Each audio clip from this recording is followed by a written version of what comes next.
Hello बच्चों, कैसे हैं आप? बेटा आज का हमारा टॉपिक है डायमेंशनल एनालिसिस। बेटा जैसा कि आप जानते हैं कि आपने दो प्रकार की फिजिकल क्वांटिटीज को पढ़ा है, डिराइव्ड फिजिकल क्वांटिटी और फंडामेंटल फिजिकल क्वांटिटी।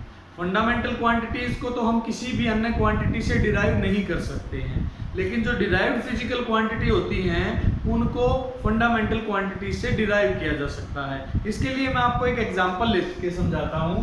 जैसे मान लिया आपके पास एरिया है, तो एरिया एक डिराइव्ड फिजिकल क्वांटिटी है।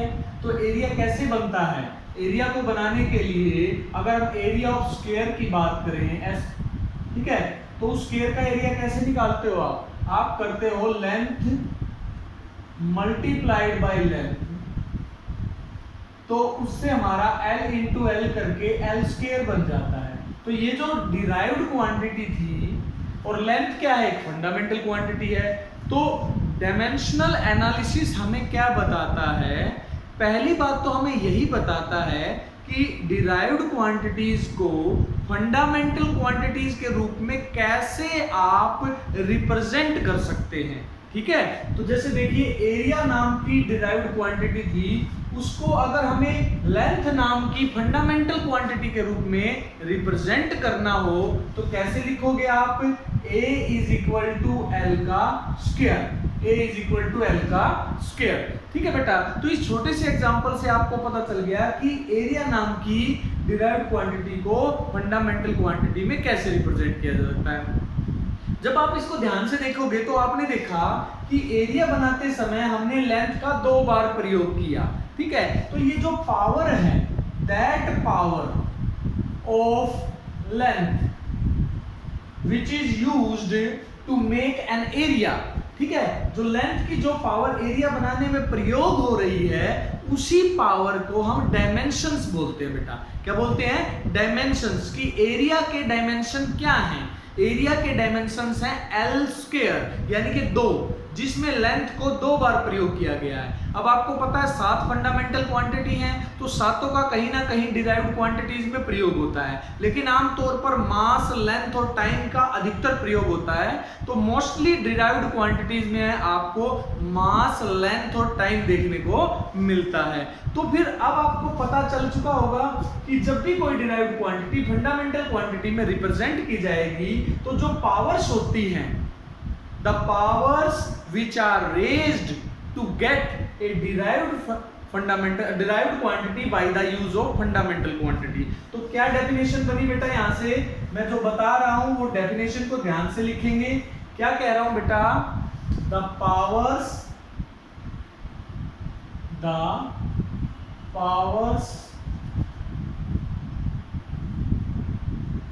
which are used, और हम कह सकते हैं raised, ठीक है, to get a derived quantity from fundamental physical quantity. क्या कहा बेटा मैंने यहाँ पे? कि वो पावर्स जिनको प्रयोग करके हम फंडामेंटल क्वांटिटीज से डिराइव्ड क्वांटिटीज को बना लेते हैं, तो उन पावर्स को, उन वैल्यूज को हम क्या कहेंगे?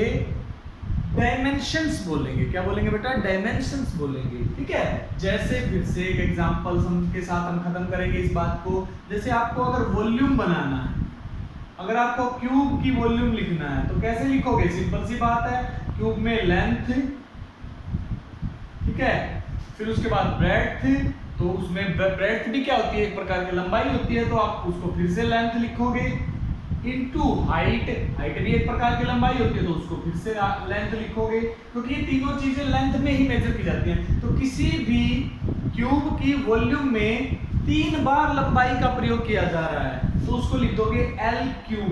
तो ये जो 3 हो गया, तो 3 are the dimensions, 3 are the dimensions of volume.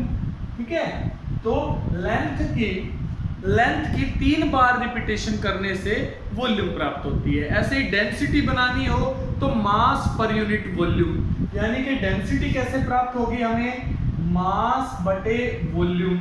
मास को एक बार रिपीट करना पड़ेगा, एल को 3 बार रिपीट करना पड़ेगा, तो डायमेंशंस क्या हो गए, m1 l-3। तो these are the dimensions of 1 और जो -3 है ये क्या है, डायमेंशंस हैं किसके, मास के और लेंथ के, जिनका प्रयोग करके हमने क्या बना दी, डेंसिटी बना दी। तो इस प्रकार से क्लियर हो चुकी होगी मेरे ख्याल से आपको डेफिनेशन, ठीक है। तो जब आपको एक पर्टिकुलर फिजिकल क्वांटिटी को डिराइव करना आ जाता है तो आप क्या करते हैं, फिर आप उस फिजिकल क्वांटिटी को, जैसे एरिया था, एरिया को उसके डायमेंशंस के रूप में लिख देते हैं। जैसे एरिया में मास कितनी बार प्रयोग किया, कितनी बार भी नहीं किया तो 0 आ गया। लेंथ कितनी बार प्रयोग की, 2 बार। टाइम कितनी बार प्रयोग किया, 0 बार। तो हम जब किसी भी डिराइव्ड क्वांटिटी को उसके डायमेंशंस के रूप में रिप्रेजेंट कर देते हैं तो this type of representation is called dimensional formula. क्या कहलाता बेटा, ये डायमेंशनल फॉर्मूला। तो आपको ये बनाना आ गया होगा कि किस प्रकार से आपको डायमेंशनल फॉर्मूला लिखना। जैसे वॉल्यूम का क्या आ गया, इसी फॉर्मूले से m0 l3 t0, ये वॉल्यूम का डायमेंशनल फॉर्मूला। डेंसिटी का क्या बना था, इसी से m1 l-3 T0। बेसिकली मैंने आपको पहले ही बता दिया था कि 3 फंडामेंटल क्वांटिटीज का प्रयोग करेंगे। अगर ज्यादा का प्रयोग हो रहा है तो हम यूज करेंगे, जैसे आमतौर पर करंट का भी कई जगह पर इलेक्ट्रोस्टैटिक्स, इलेक्ट्रोमैग्नेटिक्स में, इलेक्ट्रोडायनेमिक्स में जब हम प्रयोग करेंगे तो वहां पे करंट का कंसेप्ट होता है, तो वहां पर हम एम्पियर वाली का भी, कहीं पर टेम्परेचर का प्रयोग हो रहा है तो केल्विन का भी इस्तेमाल करेंगे। तो हम यूज कर सकते हैं 7 फंडामेंटल क्वांटिटीज को। तो आपको डायमेंशनल फॉर्मूला समझ में आया। आपने जब लेफ्ट हैंड साइड में डिराइव्ड क्वांटिटीज को लिखा और राइट हैंड साइड में उसके डायमेंशंस को, जो फंडामेंटल क्वांटिटीज थी, उसके रूप में लिख दिया। जब आप इस क्वांटिटी लेफ्ट हैंड साइड वाली जो डिराइव्ड फिजिकल क्वांटिटी है उसको भी इस प्रकार से ब्रैकेट्स में लिख देते हैं और उसको इक्वल रख देते हैं उसके डायमेंशनल फॉर्मूले के, तो ये जो आपके पास रिप्रेजेंटेशन बन गई, this representation is called dimensional equation. This is called a dimensional equation. तो इस प्रकार से आपको पता चल चुका है कि यदि कोई भी फिजिकल क्वांटिटी को डिराइव करना है तो उसको फंडामेंटल्स के रूप में डिराइव करना पड़ेगा। अब उन फंडामेंटल क्वांटिटीज में अगर आप उनको बनाओगे तो स्वाभाविक सी बात है कुछ ना कुछ उसकी रिपीटेशंस का प्रयोग करना पड़ेगा, पावर्स निकल के आएंगी। तो उन्हीं पावर्स को हमने डायमेंशंस का नाम दे दिया। फिर जब हम उनको इस तरीके से फॉर्मूले के रूप में लिख लेते हैं तो वो डायमेंशनल फॉर्मूला बन जाता है। जब हम उसको इक्वेट कर देते हैं क्वांटिटी के साथ तो फिर वो डायमेंशनल इक्वेशन बन जाती है। तो बेटा आपको ये समझ में आ गया। तो इससे आगे अब हम क्या स्टार्ट करेंगे, अब हम इन डायमेंशनल एनालिसिस का क्या करेंगे, एप्लीकेटिव पार्ट्स करेंगे।